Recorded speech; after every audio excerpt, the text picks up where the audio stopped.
Hi guys, welcome to today's video. Today we're going to be looking at two of my biggest lenses and comparing the two of them together and just letting you know which one you should really go for different applications that you're looking at.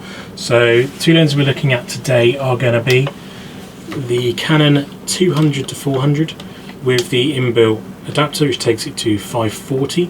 This is an f4 lens all the way through until you put that converter on and it becomes an f5.6. So a really nice, fast, sharp lens and has the zoom capabilities there as well. We're going to be looking at that lens versus my big old 500mm prime lens. A little bit heavier, f4 all the way through, but a fixed prime lens. Now, the reason we're comparing these two is one, because the zoom lens can go to 500mm, and two, because a lot of you have actually asked which one would I go if I was to buy it all again. So what we're going to do is first we're going to look at the costings online of both these lenses, compare the two, and then I will show you some images taken using the same camera using these lenses, and then I'll do an overview at the end of what I think of the two. So let's look at those prices now. So here we have MPB, which is one of my go-to places for most of my kit, to be honest, nowadays. These are the 200-400 they have currently in stock, so there's only two at the moment, but the good condition one here at $2,799 is actually a fair bit cheaper than I paid for mine, and about the same condition looking at it. So if we click on here, we've actually got a fairly decent condition lens here. A few marks here and there's a few on the lens hood, but overall doesn't look like bad condition at all for $2,799. A few marks underneath here where something's hit it, but one thing to make sure is it comes with everything on here. So especially at the case, that's usually something that doesn't get given back when people trade stuff like this in. It's quite a nice thing to have, just for protection if you're storing the lenses in any places or need to move it around at all in a car. It's good to have it in there just so it doesn't get damaged.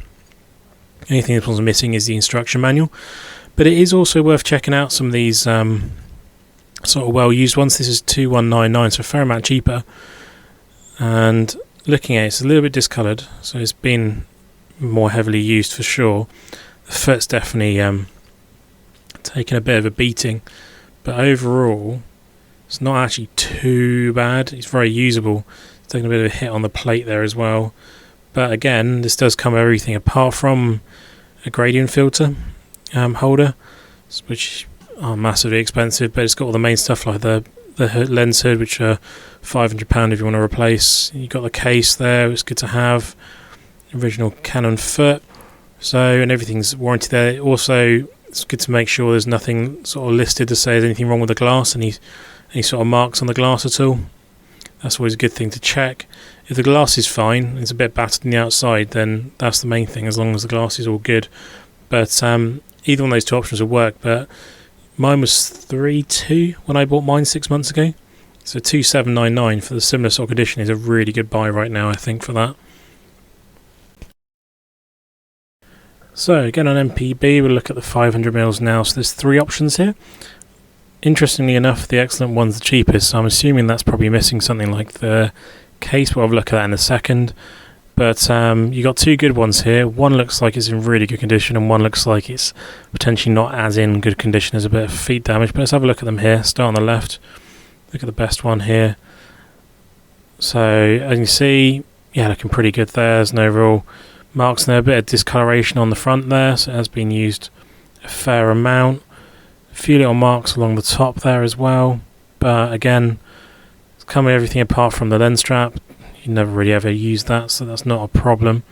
Let's look at the other good ones, sort of see what the difference between good ones are. But look at the complete difference straight away. The state of that foot, it's been absolutely wrecked. So out of those two, I'll be going for that first one. Massive discoloration on the front there. Top's not as bad, but yeah, that foot is absolutely trashed. So comes with everything again, but I'd be going for that first one out of those two. But let's look at this excellent one, 1659. What's that missing? It's got to be missing something, because that's in pretty much pristine condition. And it's got everything there, so this would be the one to go for. Here we go, notes. The element has significant marks, so even though the mark is excellent, the body is excellent. But this is what I was saying about on the 200-400, to look out for these notes. You don't really want anything on the glass, even if it can't be visible now. There's an increase of it being visible in the future. So I would actually have classed this as well used just because of that.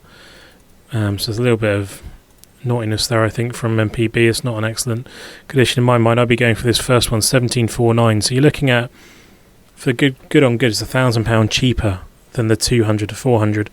So that's what I was saying about how it's being a cheaper lens to buy, and it's a good first big prime to go for because they are actually fairly cheap in the Mark 1 and they do work flawlessly with the mirrorless cameras. So yeah, that'll be those ones here. What we're going to do next though is look at the imagery from both lenses, and then we'll go there and let you know my overall thoughts on both. Okay, so we're going to start with the 200-400, and this is an image taken at Chester Zoo of one of the birds they've got inside here. So this is taken inside at 400mm f4. Nice and sharp, colours are really, really nice, and very, very nice little image coming through these. All these photos I'm going to show you today as well are taken on the 1DX Mark II. That's the only camera I've used so far with both lenses, so I thought keep it the same camera for all the photos we're going to show you here. Next one here is with the 500mm. This is Tiger from Colchester Zoo, Anushka, and this is through glass, but got the eye focused where it should be. This is not using tracker or anything like that. This is just using a manual focus point, but nice and sharp, edge to edge. The bokeh in the background's really nice as well, and just a nice sort of portrait image that you can get from the 500mm, nice and sharp where you need it to be, but also a nice background to the image too. So this one here is of the black jaguar at Chester Zoo in the trees. This is using the 1.4 converts. This is at 540mm. The background is not as blurred out as I'd probably like it to be. If I was using the 500mm, it would look a little bit nicer, I think. But overall, the jaguar itself is nicely in focus. You can see how sharp the sort of bit of tree she's standing on is, and the pulls everything up. The face isn't as quite as in focus as I was hoping it would be at 5.6, but it's still a very usable image, but not quite as sharp as I think you'd get if I used the 500mm on its own. And finally, we're going to look at one of the wolves from Colchester Zoo. This is a 500mm through wire. You can see sort of the effect of the wire is kind of protruding in the background a little bit there, but this is in a sort of lowish, sort of harsh light that was in the morning. So you can see it is definitely an effect on the sharpness, especially on the left hand side, but overall, considering that lighting condition and it being a little bit darker when I took the photo, it's a photo you just can't get from some lenses when they've got the higher apertures. With being able to run at f4, you can shoot through the wire to start with, and then you can still get a nice sharp image on both eyes there. So still a very good image. So the background's a little bit weird because of the wire, but still very usable. And if you're running 5.6 or higher using that 200-400, you wouldn't have as nice a background. That's definitely a guarantee. So definitely a photo that complements how good that 500mm really is. So that's all the imagery from both lenses. What we're going to do now is going to talk about both lenses and let you know if I had to do it all again, would I do the same thing again and have both lenses, or would I go for something else, or would I just buy one of them? So starting with the 200-400, this is a lens that I remember testing at the Excel Centre, got to be 10 years ago, and thinking I'd never have the opportunity to own this lens. So for me, it was something I definitely always wanted to buy. There are other options, obviously, that I've talked about in the review for this lens, like the 100-500 RF now is about the same sort of money, maybe a little bit less with the Black Friday deals going on. But this is a much faster lens. It is a much bigger lens though, but it's so versatile. I've used this at zoos, I've gone out and done some wildlife photography with it, and it is just nice to have a lens that you can just take with you, know it's going to be fast, know it's going to be sharp, and then if you want a bit of extra zoom, you just flick over that lever and you've got a 1.4 converter on there.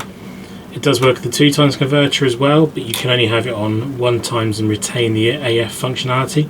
If you have it on 1.4, you don't have any AF and it's manual focus, so be wary of that. But yeah, it's just a really nice lens overall, and I'm really happy I bought it. It's just a lot of money. It took a lot for me to go and finally bite the bullet to buy this lens, but it was something, say, that I always wanted, and I am happy I've got it. And it's a lens I've at the moment just been my go-to lens if I just want to take a lens, singular lens out with me to get some photos. So definitely a good all-around option. Which brings us to the 500mm. This is a heavier lens, it's a bigger lens, but if you are taking photos of wildlife and you know whatever you're going to be taking the subject of is going to be further away and you want that slightly lower aperture at that slightly longer distance, this is a great lens. It's a lot cheaper as well than the 200 to 400, which is saying something for a big prime. It's, in my opinion, ever so slightly sharper, and with mirrorless cameras with the adapter, the focusing is slightly quicker because you haven't got as much glass to move around, and with all the zoom and everything on the 200 to 400, the AF functionality of this lens, in my opinion, is ever so slightly faster, which is great when you want to take photos of wildlife. Now, if I was to do it all over again and I knew I was going to buy the 200 to 400, I would probably have bought the 600mm f4 instead, just so I had that slight extra reach. And it's something I am strongly considering even doing now, is trading this in for a 600mm f4, just so then it feels a little bit more worthwhile taking this out rather than the 200 to 400. There's a little bit more of a gap and you still got that f4. It's just, do I need to warrant doing that at the moment with stuff I've got planned next year? I am going hopefully to Africa next year, so it'll be a decision: do I take the prime lenses and go with the 300 and the 500, or do I trade this in for 600 and take that, or do I take the 200 to 400, or do I do a combination of everything? So there's going to be some thinking going through and deciding what I take and what I do decide to go for. But for the money, if you're looking for a nice, fast, big zoom lens, this is way cheaper than a 600mm. It's way cheaper than the 200 to 400, and it's cheaper than the 400 f2.8s. So I would say all day long, if you want something that's going to work, you know it's going to be reliable, it's weather sealed, I would definitely still buy this again if I had the time and do it all again. So the only difference would be for me is if I knew I was going to get the 200 to 400, I would consider getting a 600mm instead. So I hope you enjoyed the video. Please subscribe, comment and like. Let me know what you would do if it was your money. Would you go for the 200 to 400? Would you go for the 500mm? And I will catch you guys in the next episode. But yeah, thanks for watching as always. Goodbye.